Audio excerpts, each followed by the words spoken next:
하겠습니다. 골로새 강의 35번째 시간입니다. 오늘 계속해서 사도 바울이 골로새 교회 성도들을 위해서 기도한 내용 중 마지막 7번째 기도의 내용 12절이죠. 우리 함께 읽어봅니다. 우리로 하여금 그 가운데서 성도의 기업을 얻기에 합당하게 하신 아버지께 감사하시기를 바란다 라고 하는 이 7번째 기도의 내용에 대해서 함께 살펴보겠습니다. 이 9절과 13절, 14절이 함께 연결되어 있다고 말씀을 드렸어요. 제가 여러분들께 지난주에 12절 이 한 절만 10번이든 20번이든 100번이든 깨달아질 때까지 읽어오라고 하셨는데 읽어오신 분 한번 손 들어보실래요? 없을 거라고 제가 미리 짐작을 했습니다. 여러분, 제가 여러분께 자주 말씀드리잖아요. 여러분 성경을 읽고 필사하고 그리고 주일마다 성경 본문 여러 곳을 살펴보는 것이 중요한 것이 아니라 진도보다 더 중요한 것은 하나라도 여러분들이 진리를 깨달아 아는 것이 중요하다고 말씀을 드렸잖아요. 그러니까 여러분들이 진리를 알려면 먼저 진리에 대한 관심을 가지고 있어야 되거든요. 진리에 대한 관심이 없으면 진리를 알아들을 길이 없어요. 물론 진리를 알아듣는 것은 하나님이 전적으로 주시는 은혜 때문이긴 합니다.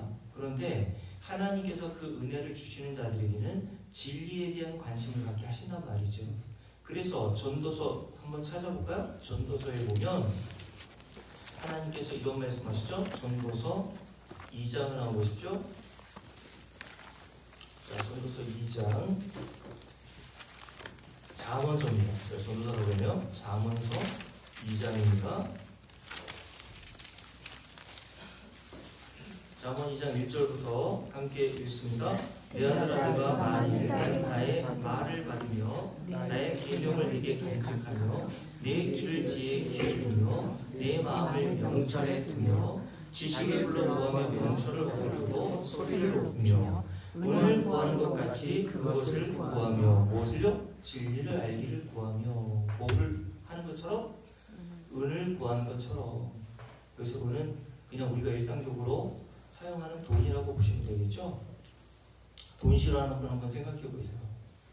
많은 사람들이 그 돈의 가치를 알기 때문에 돈 벌기 위해서 얼마나 수고하고 노력합니까? 그래서 제가 전에 한번 말씀드렸던 것처럼 그 강문호 목사님, 감리교 목사님 지금 은퇴하셨거든요. 우리 공주 지역에 오셔서 부흥회를 하실 때 하셨던 말씀이 아직도 기억이 난다고 말씀드렸잖아요. 그분이 이렇게 얘기하셨어요. 목사도 돈은 아무리 주머니에 넣어줘도 무겁질 않다는 거예요. 할렐루야죠, 그죠? 이거는 저와 여러분이 다 공통되게 경험하는 거 아닙니까? 제가 여러분께 물었잖아요. 강주 장로님께 제가 5만원권 다발로 100만원짜리를 만들어가지고 10다발을 주머니에 넣어드렸어요. 그러면 장로님, 한 다발은 너무 무거워서 선지부 권사에게 줘야 되겠네? 이런 마음이 생깁니까? 없는 주머니, 있는 주머니 다 그냥 넣어서 그냥 가겠죠? 그런 것 같이 사람들이 그 돈을 구하기 위해서 그렇게 애쓰고 조하고 노력하지 않습니까? 그런 것 같이 여러분들은 뭘 구해야 된다고요? 진리를 알기를 구해야 한다는 말씀하시는 거예요.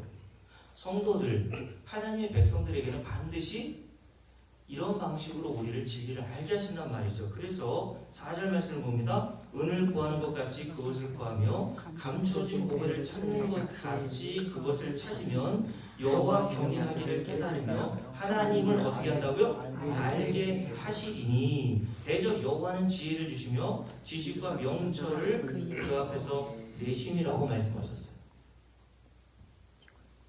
하나님께서는 반드시 진리를 은을 구하는 것처럼 어떤 보배를 구하기 위해서 갈망하는 자와 같이 그것을 알기 원하는 자들에게 하나님께서 뭐를 주신다고요? 지혜와 명철을 통하여서 그들이 복음의 진리를 깨달아 알게 하신단 말이에요.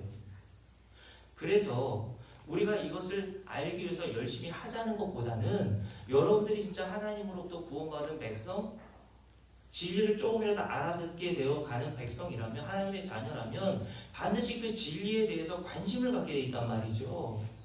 어느 정도로? 은을 구하는 것과 같이, 이 세상의 보배를 얻는 것과 같이 그 진리를 알기 위해서 성도들은 탐구하고 연구한단 말이에요. 그래서 베레아교회 성도들이 사도 바울이 증거하는 복음을 듣고 사도 바울이 증거하는 복음은 다 맞을 거야. 사도 바울이 어떤 사도인데 라고 하면서 그냥 무턱대고 그가 증거하는 복음을 받아들인 것이 아니라 어떻게 했다고 합니까? 사도 바울이 증거하는 그 복음이 성경과 부합하고 성경에서 말하는 진리인가를 찾아보기 위해서 성경을 날마다 연구했다고 하지 않습니까? 많은 교회 다니는 사람들이 교회 오면 바보가 되는 경우들이 많아요. 서울대, 연세대, 고대 다니는 사람들도요, 교회 오면요 다 바보가 돼서 목사가 이렇게 얘기하면 그게 진리인 줄을 그냥 철떡같이 믿는단 말이에요. 성경은, 진리는 덮어놓고 믿는 거 아닙니다. 맞습니까? 성경은, 진리는 덮어놓고 믿으면 큰일 나는 거예요. 우리 담임 목사님이 헛소리 하겠어? 헛소리 합니다. 여러분 목사님도. 헛소리에서 여러분의 영혼이 만약에 멸망에 처하게 되고 진리를 알아먹지 못하여서 교회 생활은 열심히 하고 헌금도 열심히 드리면서 그렇게 오랫동안 교회 생활을 해왔는데 결국 하나님 앞에 갔더니 너는 진리를 모르는 자구나. 마태복음 7장에서 그렇게 엄청난 일을 행했던 자들에게 주님 하셨던 말씀이 뭐예요? 이 불법을 행하는 자들아 내게서 떠나가라. 내가 너희를 도무지 알지 못한다고 하시잖아. 이런 일을 당할 자들이 주님께서 뭐라고 하셨냐면 많은 사람들이 이런 일을 당하게 될 거라고 얘기했었단 말이에요. 그러니 여러분 진리에 좀 관심을 가지시고 진리를 알기 위해서 힘쓰시란 말입니다. 그냥 이건철 목사는 그래도 진리를 참 내가 들어보니까 알고 있는 것 같아. 그러니까 제가 증거하는 말씀이라고 철대같이 다 받아들이지 마시고요. 정말 이건철 목사가 증거하는 복음이 정말 성경과 부합하고 있는가를 보시라는 거예요. 제가 여러분의 영혼, 목사가 여러분의 영혼을 하나님 나라에 들어가게 해주지 못한다니까요. 믿음 어디에서부터 나온다 그랬어요? 들음에서 나온다고 로마서 10장에서 얘기했잖아요. 근데 그 들음은 무엇을 들어야 된다고요? 그리스도의 말씀을 들어야 된다고 했어요. 자, 다시요. 골로새 1장. 벌써 시간이 또 지났는데 어쨌든 여러분 진리를 알기 위해서 힘쓰시고 다음 주까지 계속 이 말씀을 증거할 테니까 12절부터 14절까지 최소한 10번 이상을 읽으시면서 과연 이 뜻이 무슨 뜻인가 이것을 좀 고민하고 오시란 말이죠. 자, 사도 바울이 골로새 교회 성도들을 위해서 기도했던 내용 우리가 12절을 함께 살펴봤는데 이 부분을 현대인의 성경에서는 이렇게 번역하고 있다고 말씀드렸죠. 빛의 나라에서 성도들이 얻을 축복에 참여할 수 있는 자격을 우리에게 주신 아버지 하나님께 감사하기를 바랍니다 라고 번역했어요.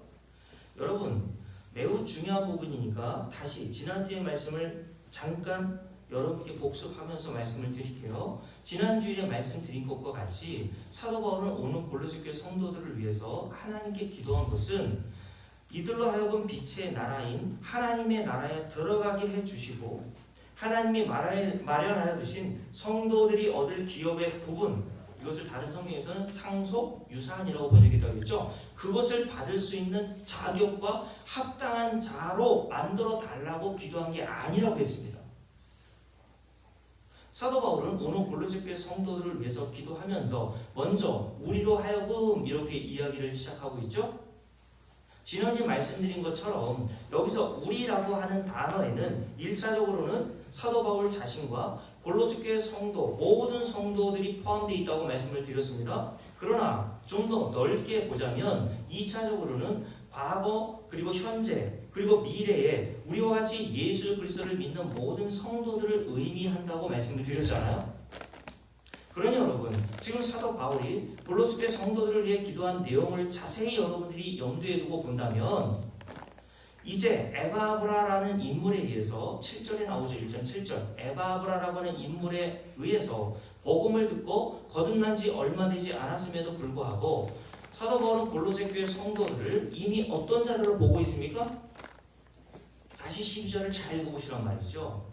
첫 번째로 골로새 교회 성도들이 거듭나기 전 세상을 어떤 식으로 살아왔는지 사도 바울은 몰랐을 거예요. 그죠? 그리고 골로새 교회 성도들이 앞으로 세상을 어떻게 살아갈지와는 전혀 관계없이 이들을 어떤 자로 보고 있다고요? 이미 하나님의 영광의 나라에 들어간 자들로 보고 있어요. 자, 2차적으로는 모든 성도인 저 여러분을 가리켜 말씀하고 있는 것이라면 저 여러분들도 이미 역사 속에서는 이 땅에 살고 있지만 실제적으로 저와 여러분의 신분은 어디에 있다는 거예요? 하나님 나라의 시민, 하나님의 백성이라고 말씀을 하고 있습니다. 그래서 빌립보서 3장에 보면 우리의 시민권은 다 어디에 있대요? 하늘에 있다라고 말씀하시잖아요. 자, 그리고 두 번째로는 모든 사도보다 수고한 사도 바울 자신과 같이 골로새 교회 성도들은 복음을 위하여 무슨 대단한 수고와 헌신을 한 적이 없는 자들이죠. 그럼에도 불구하고 사도 바울은 자신과 동일하게 골로새 교회 성도들이 하나님께서 마련하여 두신 모든 기업, 에베소 1장에서 하늘에 속한 신령한 복이라고 했던 그 모든 복의 일부가 아니라, 잘 들으세요, 하늘에 속한 신령한 복을 하나님께서 자등 있게 사도 바울은 더 많이 수고했으니까 그 일한 대가로 더 많이 주시고, 그렇지 못한 에베소 교회 성도들과 골로새 교회 성도들은 믿은 지 얼마 되지도 않았고 한 일이라고는 코딱지만큼도 안 되니까 사도 바울이 받은 그 하늘에 속한 신령한 복의 일부를 주셨다고 한 것이 아니라 하늘에 속한 신령한 복의 모든 복을 사도 바울 자신과 골로새 교회 성도들이 동일하게 받았다라고 증거하고 있단 말이에요. 그래서 12절에서 뭐로 시작한다고요? 우리로 하여금 이렇게 시작하잖아요. 그러니 저 여러분들 또한 마찬가지겠죠. 왜냐하면 제가 좀 전에 말씀드렸잖아요. 우리라고 했을 때 사도 바울이 우리라고 했을 때에 1차적으로는 골로새 교회 성도와 그리고 이 편지를 보낸 사도 바울 자신이지만 폭넓게 이 성경을 읽고 있는 오늘날 저와 여러분 모든 성도에 대해서 말씀하고 있는 거니까 저와 여러분들 또한 사도 바울과 같이 무슨 대단한 일을 한 적이 있나요?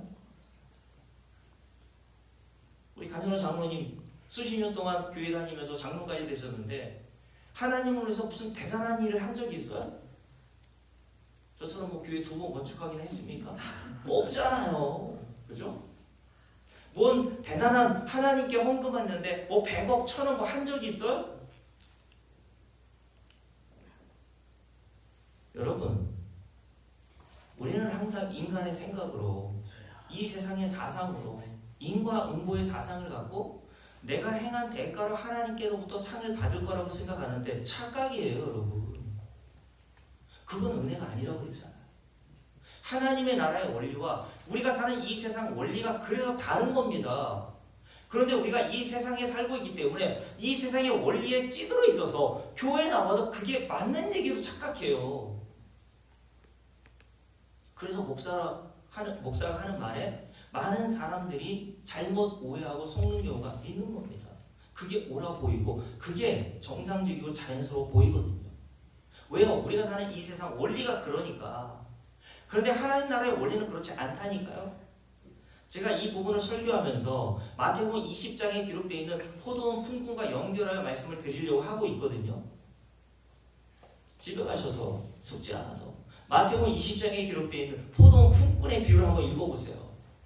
이 말씀은 짧게 그냥 이론적으로 딱 설명해 놓은 거고 그것을 풀어서 그림으로 보여주신 것이 마태복음 20장에 기록되어 있는 포도원 품꾼의 이야기라니까요. 그리고 구약의 이스라엘 백성들 광야에서 가나안 땅으로 들어가게 된 이스라엘 백성들의 그 모형과 그림으로 우리에게 이 말씀을 설명해 주는 거라고요. 다시요. 두 번째 중요한 진리가 뭐라고요?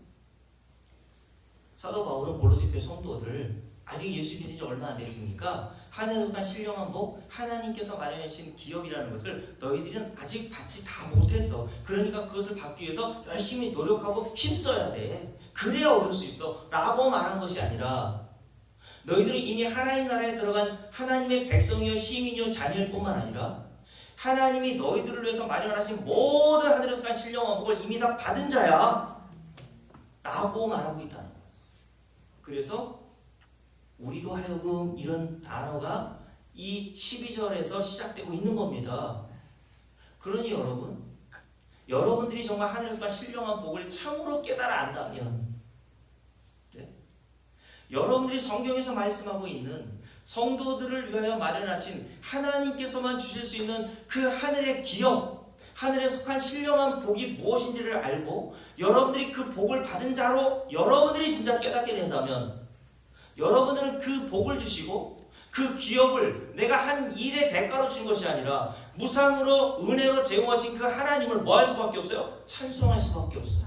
감사할 수밖에 없어요. 이런 자들이 모인 곳이 교회라니까요, 여러분. 그런데 이 진리를 알지 못하는 자들이 교회에 잔뜩 모여 있으니까 사람들은 많으나 거기에 진짜 하나님에 대한 찬송과 감사와 예배가 없는 거예요. 제가 그렇게 말씀드렸잖아요. 하나님은 다수를 기뻐하지 않으세요. 고린도서 10장 하나님은 다수를 기뻐하지 않으셔. 우리 교회 10명이 나오든 20명이 나오든 수요 예배 뭐 교사 몇 명이나 나오니까 몇 명 나오든 관계 없어요, 여러분. 하나님 앞에서는요, 하나님이 기뻐하시는 것은 인간의 숫자 몇 명이나 나왔고 그 교회에 장차관이 있든지 공주시장이 있든지 대통령이 앉아있든지 관계가 없어요. 하나님 앞에서는 다 인간은 거기서 거기라니까요. 근데 요즘에 교회 혹은 기독교연합회 제가 행사를 가보면 얼마 전에도 저 아산시에서 충남 기독교연합회 체육대회를 했거든요. 제가 좀 운동을 좀 하니까 풋살 선수로 나와달라고 해서 갔어요. 근데 예배를 항상 드리지 않습니까? 근데 예배 드릴 때 예배가 4시에 예정되어 있는데 예배가 시작이 안 되는 거에서 왜 예배가 시작이 안 되나 저는 몰랐거든요. 끝나고 알았어요. 그래서 제 후배가 가서 항의했다고 하더라고요. 그래서 왜 그랬다고 그랬더니 예배의 시간이 4시인데 아산 시장님이 안 오셨다. 아산 시장님이 오실 때까지 기다려야 된다는 거예요. 그러면서 하는 말이 뭔지 아십니까? 이 자리를 빛내주시기 위해서 우리 아산 시장님이 방문해 주셨다. 저는 공주시 기독교연합회 때에도 왜 예수 믿지 않는 시장들을 불러다 놓고 인사말을 시키고 하는지 모르겠어요. 그들이 예수 그리스도의 복음과 진리와 무슨 관계가 있습니까? 옛날에 이 지역에서 국회의원이었던 정진석 국회의원도 와가지고 막 축사하고. 여러분, 하나님이 그런 관심 있나요? 여러분들은 하나님께 이 교회라는 곳에 들어올 때 하나님께 여러분들을 귀빈으로 대접해 주실 만한 자들이에요? VIP 맞습니까? 인간이 얼마나 이 시대에 높아졌는지 하나님보다 더 높아졌어요. 이 자리를 빛내주시기 위해 왔대잖아요. 인간이 어떻게 하나님을 빛내줄 수 있어요? 인간은 이사야서 43장에서 말씀하고 있는 것처럼 지렁이 같은 너 야곱이라고 부르셨죠. 버러지, 벌레 이렇게 번역되어 있다. 이런 자들이 무슨 하나님의 이름에 뭘 해서 영광을 돌립니까? 하나님이 저와 여러분을 구원하신 이유는 딱 한 가지라 그랬잖아. 이사야 43장 말씀. 내가 이 백성을 나를 위하여 지었나니 뭐하게 하기 위해서? 일시켜 먹을 거야 그랬어요? 나를 찬송하게 하기 위해서요. 나에게 감사하도록 하기 위해서 내가 이 백성을 창조했고 구원해낸 거야 라고 말씀하셨어요. 그러면 하나님께서 저와 여러분을 창조하시고 우리를 구원하신 목적이 이와 같다면 하나님은 반드시 자기가 택하신 성도들에게 뭘 받아내십니까? 찬송을 받아내시고야 마십니다. 그러니까 저도 복음을 알기 전에는요, 왜 성경에 자꾸 찬송하라고 하고 있고 왜 하나님께 항상 범사에 감사하라고 하고 있는지를 몰랐어요. 그냥 하나님께서 이게 하나님의 뜻이라고 했으니까 데살로니가전서 5장에서 잘 아시잖아요. 항상 기뻐하라, 쉬지 말고 기도하라, 범사에 하나님께 감사하라. 그러니까 이게 하나님의 뜻이라고 하고 했으니까 내가 하기 싫어도 억지로 열심히 찬송 부르고 감사하고 그리고 감사 훈련도 하고, 찬송을 부를 때는 남들보다도 하나님을 감동시키기 위해서 제가 그렇게 말씀드렸잖아요. 제가 중학교 고등학교 때 얼마나 그냥 순수한 믿음을 가졌는지.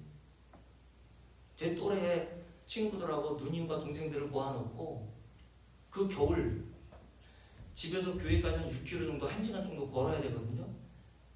그 겨울밤에 가가지고요 몇 명 모아놓치는데 제가 찬송 인도를 하면서 이 강대상을 너무 세게 때려가지고요 이 손바닥에 다 피가 났다니까요. 그러면서 그 손바닥을 보면서 제가 얼마나 만족했겠어요. 이걸 받으시겠지 않아요. 나의 이 정성, 나의 이 땅, 또 내가 피까지 오늘 흘렸네. 여러분, 저는 그게 하나님께 영광을 돌리는 건 줄 알았어요.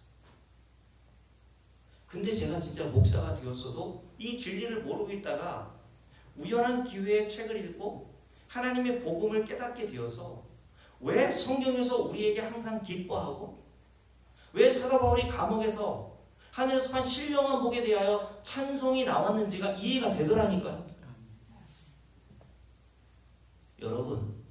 여러분들이 진짜 사도 바울이 얘기했던 것처럼 우리로 하여금이라고 했으니까 골로새 교회 성도들과 사도 바울뿐만 아니라 저와 여러분들도 그들과 다름없는 동일한 하늘에 속한 신령한 복을 받은 자란 말이에요. 그걸 여러분들이 그 복이 어떤 복인지를 알고 그 복을 주시기 위해서 하나님과 그의 아들 예수께서 십자가에서 희생하고 수고하신 것이 어떤 일인지를 여러분들이 깨달았게 된다면 하나님께 대하여 찬송과 감사는 자연스럽게 나올 수밖에 없습니다. 그래서 사도 바울이 오늘 골로새 교회 성도들을 위해서 기도한 내용이 뭡니까? 하나님 나라에 들어가게 해주세요. 하나님 나라에 들어갔어도 하나님께 주시는 상급은 다 다르니까 그 상급을 더 많이 얻게 해주세요 라고 기도하지 않고 이미 하나님 나라에 너희가 들어갔고 완료! 끝났어! 하나님 나라에 이미 들어간 모든 성도들은 하나님이 말하신 모든 하늘에서 간 신령한 복을 받을 게 아니라 이미 받은 자야. 그것도 완료. 그러니까 너희는 뭐 해야 되겠니? 라고 말씀하시면서 사도 바울이 뭘 해주게 됐다고요? 우리를 이런 자로 만들어 놓으신 하나님께 감사하기를 원한다라고 얘기한 거예요. 여러분이 진짜 이런 감사가 나오냐고요? 안 나오면 12절부터 14절을 한번 집에 가셔서 계속 읽어보세요.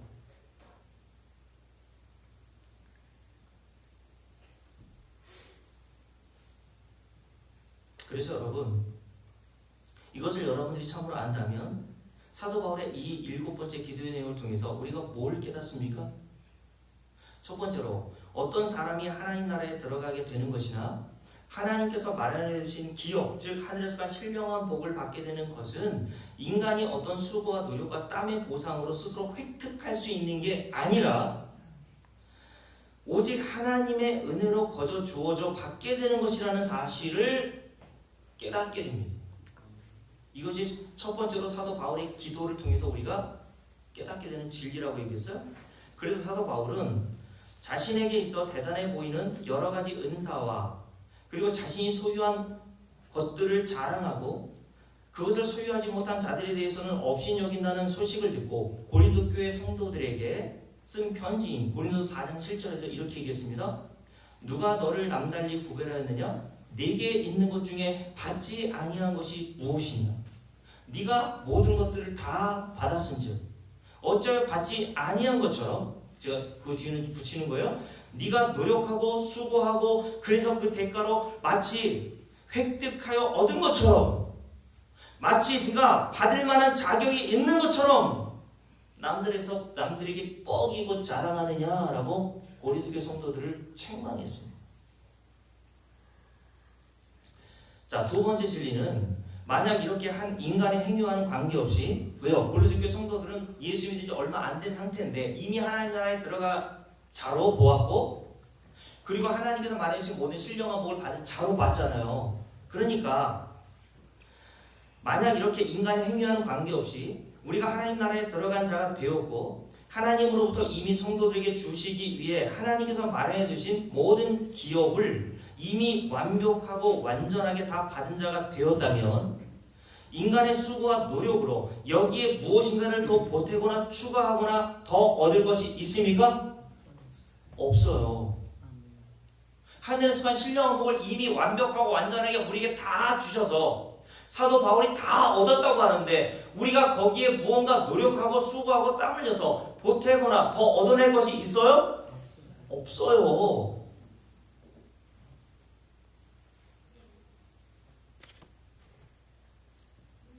그래서 여러분, 오늘 사도 바울이 고린도 교회 성도들을 위해서 기도한 내용이 뭐라고 했습니까? 하나님 나라에 들어갔으나 탈락하거나 취소될 수 있으니 탈락되거나 취소되지 않도록 구하거나 하나님이 주신 기업에 무엇을 더 얻게 해달라고 기도하지 않고 이미 완료되어 하나님께서 우리에게 주신 모든 그 은혜에 대해서 그것을 깨달아 먹어 하나님에 대하여 감사하게 하시기를 원한다고 기도했다고 했잖아요.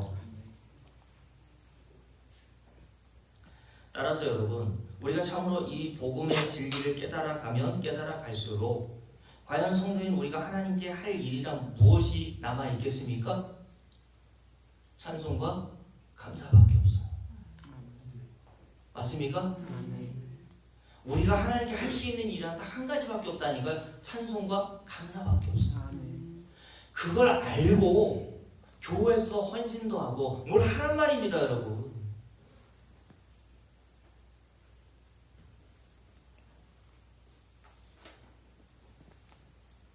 그래서 여러분, 하나님께서 우리에게 이런 찬송과 감사를 받아내시기 위해서 먼저 하시는 일이 뭔지 아십니까? 오늘 12절 말씀을 자세히 한번 읽어보면요, 뭐라고 되어 있어요? 12절 다시 읽어봅니다. 우리로 하여금 빛 가운데서 성도의 기업의 부분을 얻기에 어떻게 하게 하신?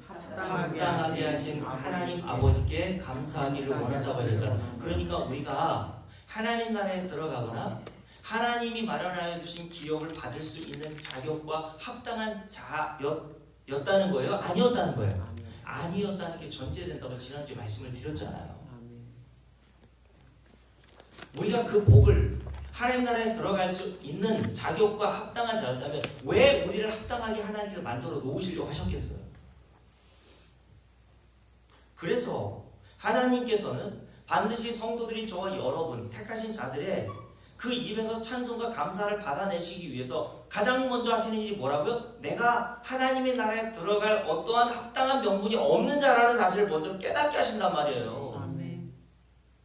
내가 자격과 조건이 안 되는 자라는 사실을 깨닫지 못하는 것이 먼저라는 거죠. 그래서 사도 바울은 자신은 그런 자격과 합당한 자라고 봤잖아요. 그래서 빌립보 3장에서 자신이 예수 믿기 전에 거듭나기 전의 상태에 대해서 뭐라고 하겠습니까? 나는 율법의 의로는 아무런 조금의 흠도 없는 자라고 여겼다고 했어요.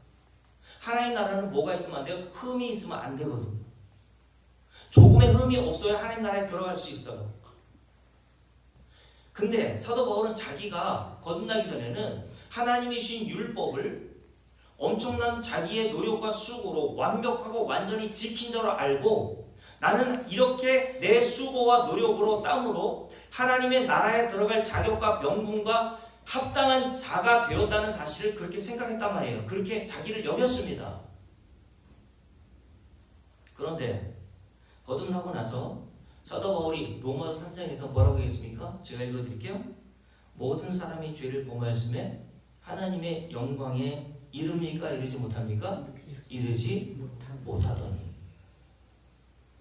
모든 사람을 그랬어요? 일부러 그랬어요. 모든 사람을 그랬어요. 여기서 모든 사람은 누굴 포함합니까? 아담과 이후 타락한 모든 인간.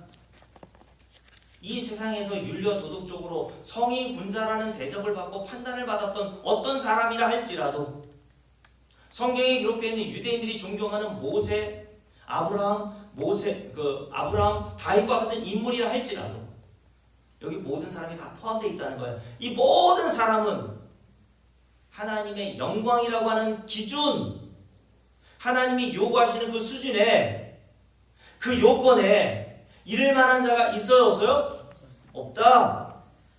바울 자신도 거기에 포함되어 있는 거겠죠. 나도 하나님 나라에 마땅히 들어갈 수 있는 합당한 자로 여겼는데 거듭나고 보니까 나는 하나님의 나라에 들어갈 합당한 자가 아니야 라고 스스로를 보게 되었다는 겁니다. 여러분 자신은 이렇게 사도 바울처럼 자신을 봅니까? 그냥 다 인정하겠죠. 그래요, 맞아요 목사님. 그 누가 인정 안 합니까? 아니 나 하나님 나라에 들어갈 어떤 자격과 조건과 합당한 자가 아니라는 걸 이미 인정해요. 그러니까 좀 다른 것 좀 얘기해 주면 안 돼요? 인정한다니까요. 아 짜증나. 아 인정한다는데 왜 자꾸 얘기를 해? 좋은 얘기도 10번 들으면 지겨운데 아니 좋지 않은 얘기 그냥 합당하지 않다는 얘기를 그냥 맨날 주일마다 와가지고 그냥 목사님이 그냥 주구장창 얘기하시니 성도들이 짜증이 나고 승질나죠. 그죠? 아니 합당하지 않다니까요. 이렇게. 여러분 근데 여러분들이 진짜 아니에요. 진짜. 성경에서 말하는 수준으로 여러분이 그렇게 합당하지 않은 자라는 사실을 진짜 아냐고요. 모르니까 그렇게 짜증내고 승질내는 겁니다. 모르니까.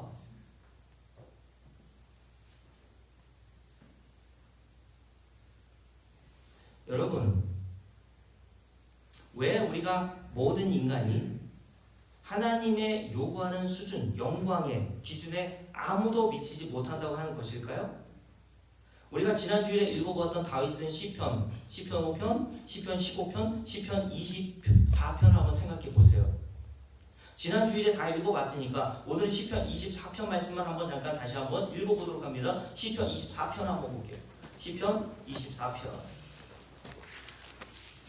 자, 시편 24편.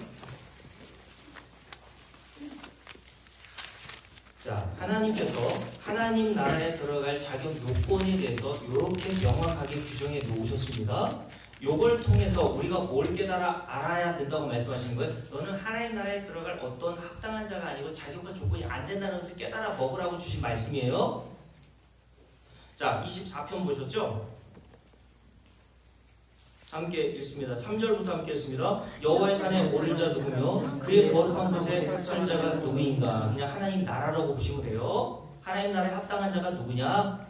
자, 함께 읽습니다. 첫 번째 4절 곧 손이 깨끗하며 마음이 청결하며, 두 번째, 세 번째 뜻을 허탄한 데 두지 아니하며, 네 번째 거짓 맹세하지 아니하는 자로다 라고 말씀하시면서 그는 여호와께 복을 받고 구원의 하나님께 의롭다 하시는 판단을 받을 거야 라고 말씀하셨어요. 어떤 자?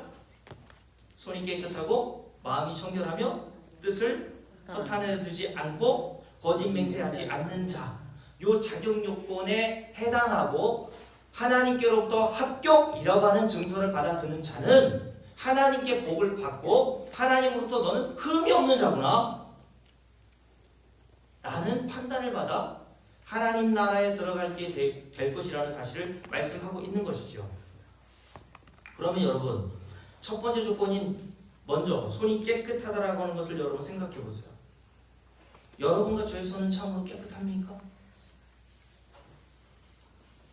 여기서 손이 깨끗하다라고 하는 뜻은 예수님 당시 유대인들이 이 말씀을 문자 그대로 해석해서 음식을 먹을 때 손을 잘 씻고 먹어야 된다는 규정까지 만들어서 지키기까지 했는데 그런 뜻이 아니란 말이에요.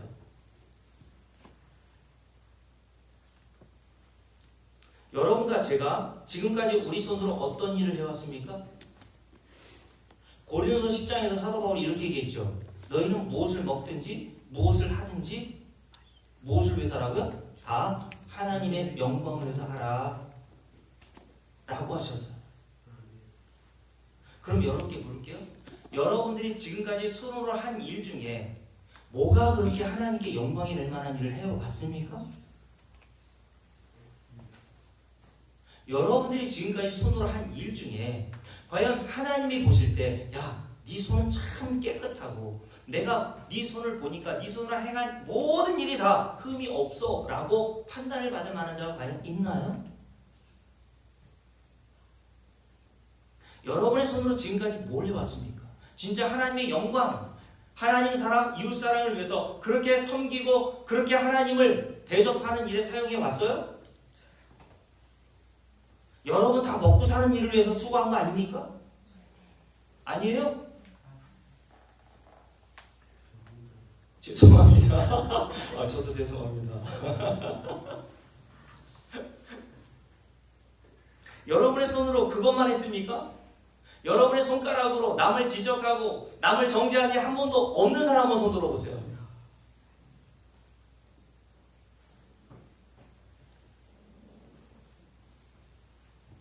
여러분, 우리는 자주 남을 정죄하고 남을 비난하는 일에 우리의 손을 사용하는 일이 많죠. 저와 여러분의 손만 그렇습니까? 발은 어떻습니까? 여러분의 발은 어디에 빠르죠? 평소에 하나님을 사랑하고 이웃을 사랑하는 데는 얼마나 게으른 말입니까? 맞지 않아요?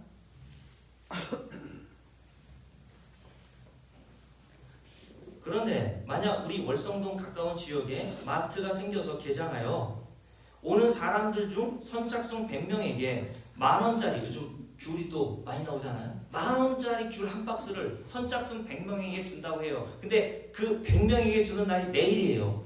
최원성 목사님 빨리 갑니까 안 갑니까? 저도 가 있을 거예요. 9시에 하늘로마트가 개장하거든요. 근데 만약에 9시에 문을 열어서 선착순으로 100명을 귤 한 박스씩 준다 그러면 강정상 장로님 옵니까 안 옵니까? 저 2인에서 100만 원 준다 그러면 선착순 100만 원. 귤 한 박스는 좀 작은가 보네요. 100만 원 준다 그러면 선착순 100명이야?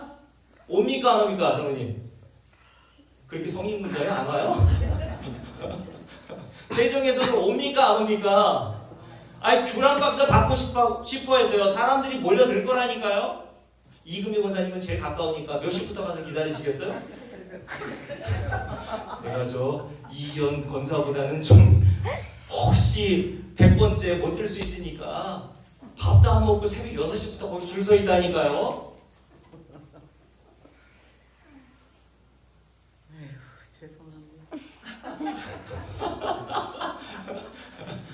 여러분, 우리의 발은 자기의 이익과 유익을 넣는데 얼마나 빠릅니까?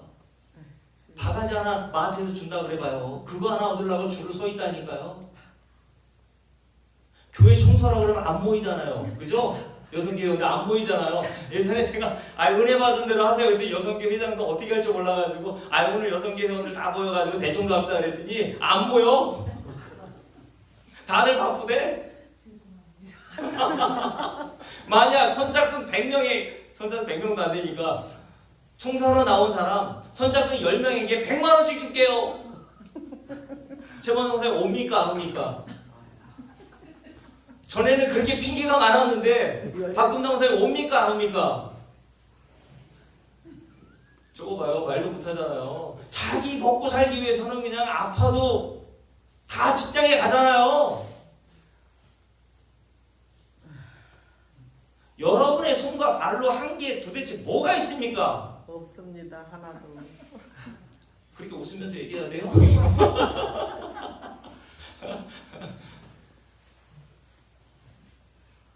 여러분께서 로마서 3장에 보면 사도 바울이 뭐라는 줄 아세요? 뭐라고 그랬는지 아십니까? 우리의 발은 피 흘리기에 빠르다고 했어요. 그게 무슨 뜻입니까? 남이 죽거나 말거나 그냥 내 이익만 생기는 곳에 사람들이 거기에 몰려드는 거예요. 그렇지 않아요, 여러분? 그걸 복이라고 또 생각해요. 하나님이 내게 주신 복이야. 자기만 잘 살면 됩니까? 이웃은 죽거나 말로 상관없어요? 쿠팡하는 짓을 보세요, 여러분. 젊은 노동자들이 거기에 매여가지고 일하러 왔다가 많은 사람들이 죽어 나장거지잖아요. 얼마나 사람을 노예처럼 부려먹습니까?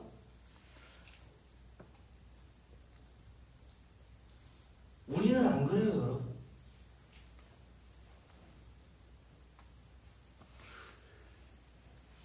여러분. 여러분은 오늘 세 번째 덕목이 뭡니까? 뜻을 허탄에 두지 말라 그랬죠. 이 세상은 다 잠깐이라면서요. 영원한 것들은 따로 있다면서요. 근데 저와 여러분이 이 세상에서 무슨 뜻, 무슨 목적을 가지고 지금까지 살아왔나요? 정말 하나님의 영광을 위해서 그런 목적을 가지고 살아왔어요? 어떤 계획을 하든지 성도를 사랑하는 계획을 가지고 그렇게 교회에서 행해왔습니까? 우리가 이 세상을 살아가면서 품고 있었던 모든 뜻의 그 중심이 다 뭐에 있습니까? 이 세상 영광 아니에요? 이 세상에 잘나는 거? 이 세상에 성공하는 거? 그걸 위해서 여러분 불철주야 지금까지 노력하여 뛰어온 거 아닙니까? 이 세상 잠깐이라면서 영원한 것들에는 관심이 없고 눈에 보이는 이 세상이 마지막인 것처럼 살아왔던 게 우리 자신이 아니냐고요. 그리고 여러분의 마음은 청결합니까? 한번 읽어볼게요. 곧 손이 깨끗하며 마음이 청결하며. 두 번째, 그죠? 세 번째 먼저 했네요. 여러분의 마음은 어때요? 청결합니까? 깨끗한가요? 하나님 보실 때 어떤 흠도 찾아볼 수 없을 만큼 여러분의 마음은 정말 순수하고 하나님 사랑, 이웃 사랑 그거 하기 위한 그 동기로 여러분의 마음이 충만히 채워져 있나요?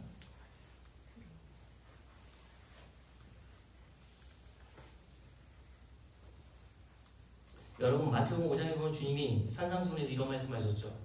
어떤 자만 하나님 나라에 들어가서 하나님의 얼굴을 볼 거라고 얘기했죠.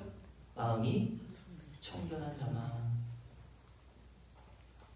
마음이 청결한 자는 복이 있나니 그들이 하나님을 볼 것이라고 얘기했어요. 그럼 마음이 불결하고 하나님부터 조금이라도 흠이 있는 자는 하나님을 볼 수 없는, 하나님 볼 수 없는, 하나님 나라에 들어가지 못하면 다 어디로 들어가야 돼요? 영원한 지옥 형벌로 들어가야 된다는 거예요. 그러면 여러분의 마음이 아무리 노력하고 수행한다고 해도 정말 이렇게 깨끗해지고 청결해질 수 있나요? 불교에서는 그것이 가능하다고 보고 저 산꼭대기에 들어가가지고 수행하고 고행하지 않습니까? 성철 스님은 가부좌를 틀고 오랫동안 누워 주무시지 않으셨다고 하잖아요. 종교개혁자인 마틴 루터는 자기의 마음을 어떻게 해서든지 하나님 보실 때 청결하게 하게 만들기 위해서 수도사가 되어서 죄된 생각이 들 때마다 채찍을 만들어서 자기의 등을 내려 촉촉하지 않습니까? 그래도 안 되는 거예요, 마틴 루터가. 신부님에게 가서 매일 자기의 죄를 고백하고 고해성사하고 등으로 채찍으로 자기의 등을 내려쳐서 친다 해도 자기의 마음을 어떻게 할 수가 없는 거예요. 여러분의 마음을 여러분이 어떻게 할 수 있나요? 그래서 우울증 걸리는 거잖아요. 여러분의 마음을 여러분이 잘 컨트롤할 수 있다면 왜 우울증이 걸려요? 우울증 걸린 사람으로 뭐라 그럴 필요가 없어요. 자기 마음대로 안 되는 걸 어떡합니까?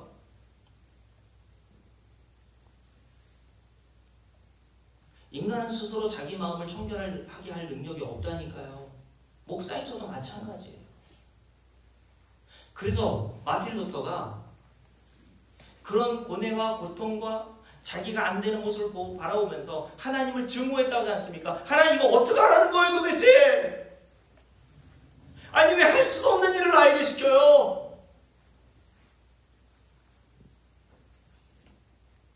그때 마틴 루터가 로마서 1장의 말씀을 듣고 팍 터지죠. 아! 이거 하고 이거 해서 네 마음을 청결하라고 하라고 하신 게 아니구나. 로마서 1장 뭐라고 했습니까? 오직 의인은 뭐로 살아요? 믿음으로 살리라. 우리가 스스로 그런 일을 행할 수 없고 스스로 마음을 청결하게 할 수 없다는 잘하는 사실을 깨닫게 되어야 누굴 믿어요? 예수를 믿어요. 아멘. 우리가 이런 자라는 시편 24편 내가 이런 자의 조건에 합당하지 않은 자로서 하나님 나라에 들어갈 어떤 명분도 없고 합당하지 않은 자라는 사실을 여러분들이 처절히 깨달을 때에만 예수를 믿는다니까 여러분. 그래서 예수를 믿는다는 것은 내 능력으로 되는 게 아니라 그랬어요. 왜요? 이 말씀이 문자로 보이는 게 아니라 이게 살아서 내 말씀, 내게 주시는 말씀으로 들려야 되는 거거든요. 아멘. 여러분은 이 말씀이 여러분에게 들려주신 하나님의 말씀으로 들려옵니까? 여러분, 이 세상에는 하나님을 보실 때 그 마음이 청결하다 깨끗하고 할 만한 자가 없어요. 더구나 예레미야서 17장에 보면요, 하나님께서 예레미야 선지자를 통해서 인간의 마음의 상태가 어떠한 자라고 고발하냐면 이렇게 말씀하세요. 만물보다 거짓되고 심히 부패한 것은 인간의 마음이라. 다시요. 만물, 이 세상에 더럽다고 하는 거 다 가져와봐, 이런 얘기예요. 너희들이 더럽다고 여기는 배설물, 똥오줌 다 가져와봐. 그런데 이 세상 그 더럽다고 여기는 그 만물보다 진짜 부패하고 썩고 더러운 것은 인간의 마음이야. 그래서 그 뒤에 이렇게 되어 있습니다. 누가 등이 이를 알리요? 아무도 몰라요. 인간은 그저 하나님께서 그거 알아먹으라고 성도들에게만 성령을 주시는 겁니다.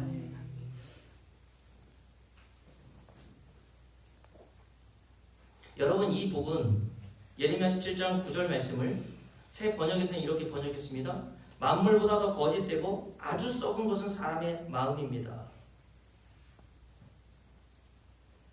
누가 그 속을, 이런 속을, 인간의 마음을 알 수 있습니까? 라고 번역했어요. 이것은 특정한 사람들의 마음이 아니라 겉으로는 아무리 착하게 보여도 인간의 속은 태어날 때부터 죽을 때까지 이런 부패한 마음으로 살아가요. 그렇지 않아요? 조금이라도 여러분들이 개선될 것 같습니까? 개선 안 돼요. 그래서 예레미야 44장을 이정우 목사님이라는 분이 설교하시면서 그 설교 제목으로 뭐라고 달았냐면 개혁이 안 되는 인간이 이렇게 달으셨다. 동의 개혁이 안 돼. 저를 봐도 개혁이 안 돼. 여러분 개혁이 되든가요? 여러분의 남편 좀 개혁이 돼요? 우리 동생 어때요? 개혁이 돼서 괜찮습니까?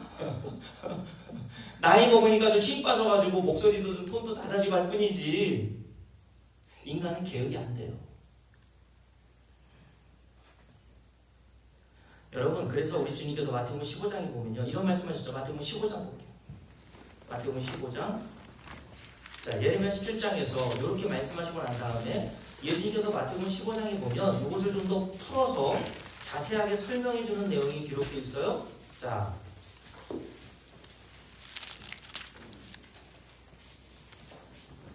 15장에 보면 바리새인과 서기관들이 장로들의 유전, 전통이라고 하는 것을 만들어서 손을 씻고 음식을 먹지 않는 것을 정죄했단 말이에요. 그게 죄야, 이렇게 얘기했어요. 근데 제자들이, 예수님의 제자들이 손을 씻지 않은 채 음식을 먹는 것을 보고 그들의 스승이 예수님을 비난하고 정죄하면서 할 때에 예수님께서 그들에게 이런 말씀하시죠. 자, 함께 읽습니다. 자, 어디 읽으냐면 16절부터 함께 읽습니다. 함께 읽을게요. 예수께서 이르시되 너희도 아직까지 깨달음이 없느냐. 입으로 들어가는 모든 것은 배로 들어가서 뒤로 내버려지는 줄 알지 못하느냐. 입에서 나오는 것들은 어디서 나와요? 마음에서 나오나니 이것이야말로 사람을 더럽게 하느니라. 그러니까 음식은 아무런 문제가 없어. 너희들이 손을 닦고 먹나 닦고 먹지 않나, 성경에서 규정한 부정한 음식을 먹는지 그런 것들로 너희들이 더러워진 게 아니야. 함께 읽습니다. 18절 함께 읽습니다. 입에서 나오는 것들은, 자, 입에서 나오는 것들은 다 어디서 나오는 거예요? 마음에서 나오는 것이니. 우리 입에서 나오는 뿐만 아니라 우리 행위에서 나오는 모든 것들이 다 우리 마음과 연결되어 있단 말이에요. 이런 모든 악한 것들이 마음에서 나오니 이것이야말로 사람을 더럽게 하느니라. 마음에서 나오는 것은 뭐예요? 악한 생각과 살인과 간음과 음란과 도둑질과 거짓 증언과 비방이니 이런 것들이 사람을 더럽게 하는 것이요 씻지 아니하는 손으로 먹는 것은 사람을 더럽게 하지 못한다라고 얘기했어요. 여러분, 요 19절에 있는 하나하나를 다 여러분 읽어보시면 이런 것들이 우리 마음에 어렸을 때부터 죽을 때까지 이렇게 또아리를 틀고 있단 말이에요. 뱀처럼. 우리 아내가 얼마 전에 저 뒤에서 어제 그제인가요? 뱀을 잡아가지고 나무에다 이렇게 걸어놨던데.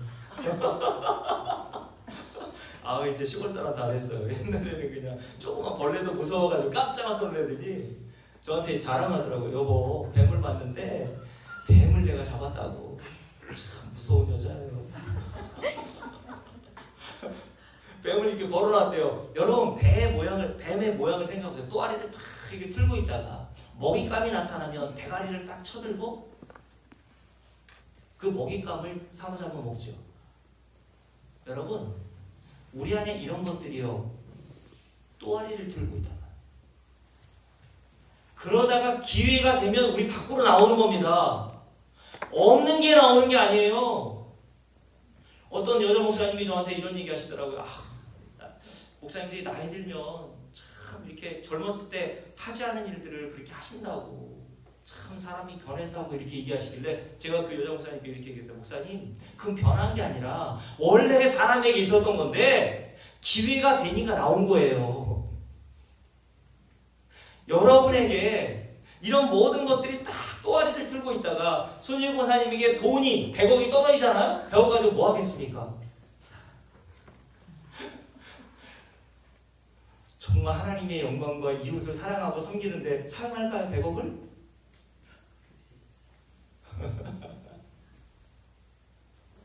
여러분 목사에게도 이런 것들이 이 마음 안에 또아리 들고 있단 말입니다. 저는 그래서 대형교회 목사님들이 뭐 세습으로 지금도 시끄럽지 않습니까? 대형교회 목사님들 중에 소망교회 김상호 목사님도 목회하면서는 자식에게는 절대 물려주지 않겠다. 거기 10만 명이라는 교인만 그렇게 호언장담 하시던 분이 은퇴하기 직전에 자기 아들 김만화 목사에게 그것도 그 교단에서는 그게 불법이라고 하니까 요렇게 편법을 써가지고 위법으로 자식에게 교회를 물려주지 않습니까? 저는 그것이 잘했다는 얘기가 아니고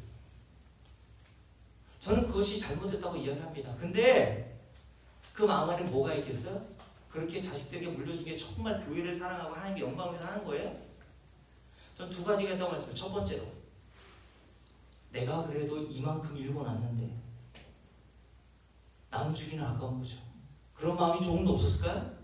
두 번째, 자식은 고생시키고 싶지 않은 겁니다. 목회 제가 이제 20년 차 조금 넘었는데 목회가 쉽지 않거든요.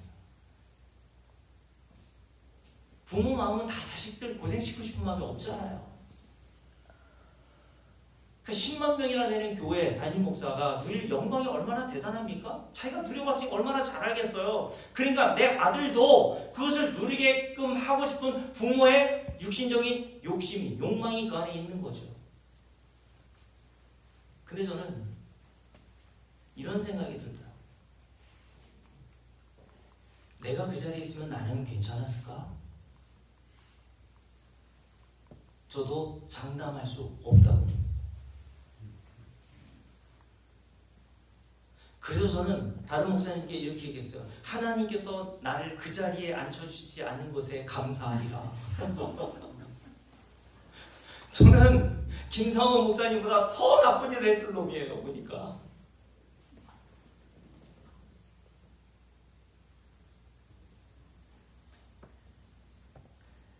여러분 오늘 시편 24편의 말씀 하나하나 덕목들을 딱 보니까 저와 여러분이 다 하나님 앞에 어떤 자라는 사실이 들통납니까? 하나님 나라에 들어갈 어떤 합당한 일을 하지도 못했고 하나님으로부터 어떠한 하늘에서 신령한 복을 받을 자격이 없는 자라는 게 분명히 드러나잖아요. 그런데 이 당시 바리새인과 서기관들은 자기를 어떻게 여겼습니까? 나는 당연히 하나님이 주신 율법을 충실히 행하여서 내가 그 행한 대가로 하나님의 나라에 들어갈 자격과 합당한 자로 보았습니다. 나는 다른 사람들 깨끗해. 나는 다른 사람들은 이럴 수 있지만 나는 괜찮아. 나는 거룩해. 그래서 이 당시 예수님 당시 바리새인과 서기관들과 대제사장들 같은 경우에는요 입는 복장이 달랐다니까요. 그러니까 다른 사람들로부터도 자기와는 다른 옷을 목사들이 가운 입고 다니잖아요. 그러면 자기와는 좀 달라 보이잖아요, 그죠? 근데 그 속은 다 거기입니다. 마태복음 23장에 보면 그래서 예수님께서 이런 바리새인들에게 향해서 뭐라고 하십니까? 마태복음 3장 보세요. 마태복음 23장.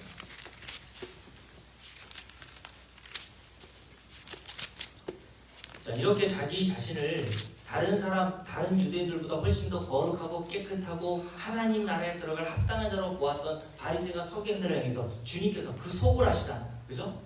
이런 말씀으로 일갈하시죠. 함께 읽어봅니다. 자,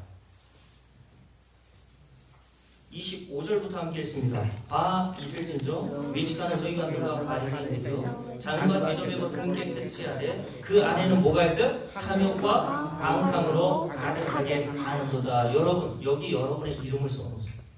여러분 안에는 뭐가 가득해요? 탐욕과 방탕으로? 나는 아니에요. 그런 사람은요 아직도 자기를 모르는 거예요. 함께 했습니다. 눈먼 바리새인이요. 요걸 못 보니까 맹인이라고 그런 거예요. 자기를 못 봐요. 그러면서 눈먼 맹인들, 자기가 어떤 상태인 줄을, 자기 안에 어떤 상태를 모르는 그 바리새인과 서기관들에 대해서 이런 말씀하시죠. 함께 읽습니다. 함께 읽을게요. 눈먼 바리새인이요, 너는 먼저 어디를요? 안을 깨끗이 하라. 그리하면 그것도 깨끗하리라. 바 있을진저 외식하는 서기관들과 바리새인들이요 회칠한 무덤 같으니. 이스라엘 백성들은 평토장이었단 말이에요. 우리처럼 이렇게 공부를 쌓아온 게 아니라 눈으로 구분할 수 없는 그런 평범한 땅에다 묻었단 말이에요. 그러니까 사람들이 성경 율법에 의하면 죽은 자와 가까이 하는 자는 부정하다가 있거든요. 그래서 그 무덤이 있는 장소에 사람들이 접촉하지 못하도록 횟가루를 뿌려놨단 말입니다. 흰색 횟가루를. 그걸 주님께서 말씀하시면서 너희들이 바로 그런 자야. 겉으로는 좋은 옷, 남들이 입지 못할 바리새인과 서기관과 대상이라고 하는 것을 드러내기 위해서 거룩해 보이는 옷을 입지만 그 속은 뭐하다고요? 무덤 같으니. 겉으로는 아름답게 보이나 그 안에는 뭐가 가득해요? 죽은 사람의 피와 모든 더러운 것이 가득하도다. 이와 같이 너희도 겉으로는 사람에게 옳게 보이되 안으로는 외식과 불법이 가득하도다 라고 말씀하세요. 이게 다 누구 얘기라는 거예요? 아유, 예수님 당시 바리새인과 서기관들이 이런 놈이었어? 하는 게 아니라 바로 저와 여러분이라는 겁니다. 여러분, 저와 여러분 외식한 적 없어요? 교회에서 헌금을 드릴 때, 그리고 뭔가를 봉사할 때 사람 체면 보고 한 적 없습니까? 있어요, 없어요? 내가 그래도 권사인데 말이지, 내가 잡는데. 그런 생각을 하고 있는 저와 여러분에 대해서 주님께서 바리새인과 서기관을 들어서 우리에게 말씀해 주신단 말이에요. 여러분, 말씀을 하셔야 되겠네요. 벌써 구약에 이런 성도의 모형으로 등장하는 자가 누굽니까? 이걸 알아먹는 자가 성도라고 그랬어요. 하나님은 반드시 이런 자라는 사실을 성도에게 알려주십니다. 이걸 알아야 진짜 복음이 들려와요. 그래서 우리가 얼마나 하나님 나라에 들어가기에 합당하지 않은 자, 시편 23편에서 하나님이 자격 요건으로 만들어 놓으신 그 요건에 부합하지 않는 자라는 사실을 내가 깨달아야 그런 자를 합당하게 하게 하셔서 하나님 나라에 들어가게 하신 그 하나님의 놀라운 은혜를 깨닫게 된다니까요. 그래서 이런 자격과 조건이 안 되는 자, 성도의 모형으로 등장하는 자가 누군지 아십니까? 다윗이요, 다윗.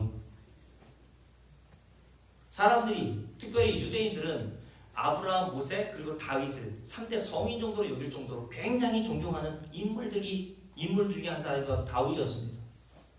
그도 그럴 것이, 여러분이 잘 알듯이 다윗이 한 업적을 생각해 보세요.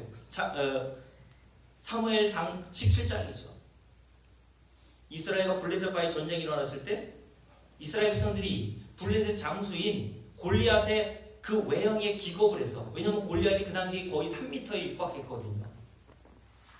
6규빗 한 뼘 정도 됐다고 그랬어요. 키가 6규빗이면 지금으로 한 사람의 2m 80 플러스 한 뼘이니까 20cm, 그럼 3m 정도 되는 키에 그 골리앗이라고 하는 장수가 들고 있는 창 무게만 해도요 57kg 정도 됐다니까요. 그러니까 이스라엘 백성들이 낯설 마음이 없었고 벌벌벌 떨고 있었을 때 다윗이 그런 골리앗 장수 앞에 나서서, 여러분 잘 알듯이 전쟁에는 전혀 도움이 되지 않는 물맷돌 5개로 골리앗을 쳐 그의 목을 잘라 이스라엘에게 승리를 가져다 주죠.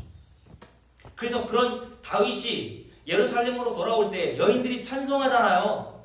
사울은 천천히요, 다윗은 만만히로다. 여러분, 이런 말을 들었을 때 사람의 어깨가 어떻게 돼요? 여러분들이 저에게 가끔 목사님 참 은혜 받았습니다 라고 하면 나 하나님의 은혜죠 라고 말은 하지만요, 그럼 내가 그렇지 뭐. 목사에게 이런 마음이 조금도 없을까요? 이런 일만 행한 것이 아니라 여러분, 더 위대한 것은 원수와 같은 사람을 용서하는 거 아닙니까?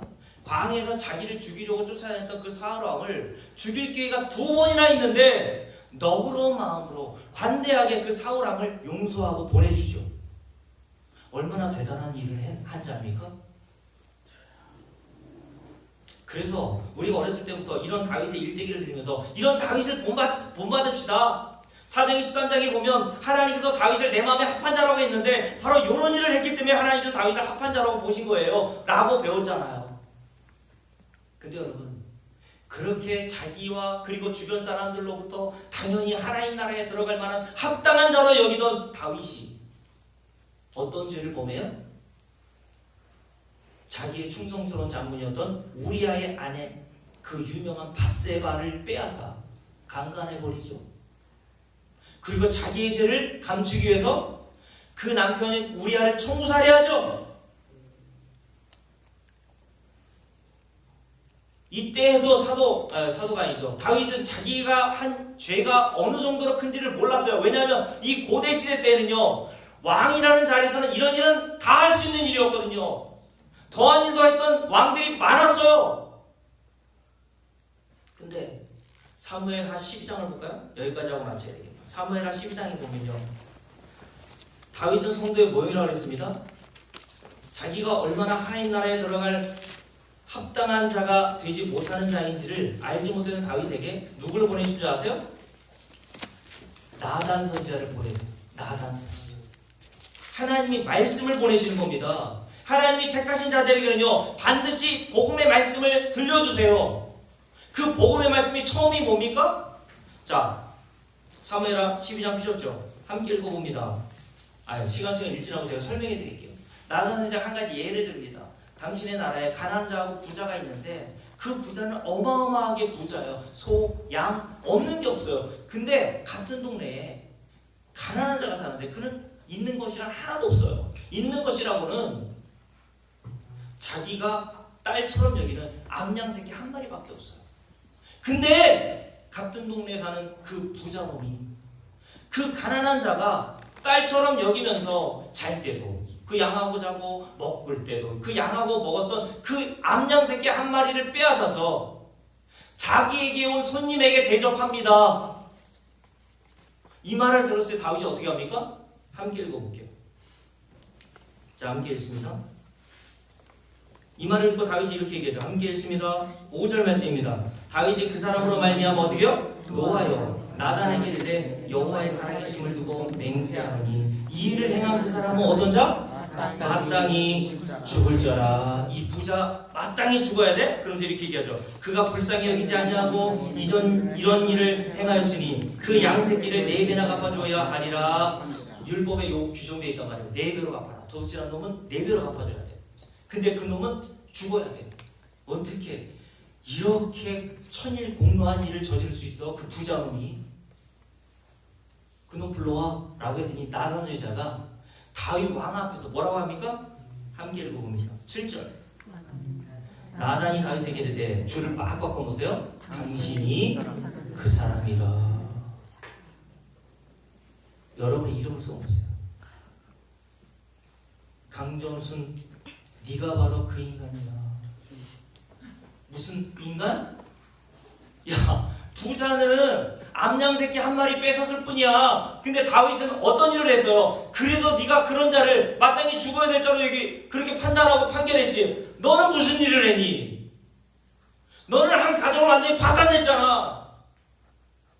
결혼한 여자를 데려다가 강간하고 그 너의 죄를 가리기 위해서 너의 충성스러운 장부였던 우리아를 총구살해까지 했잖아.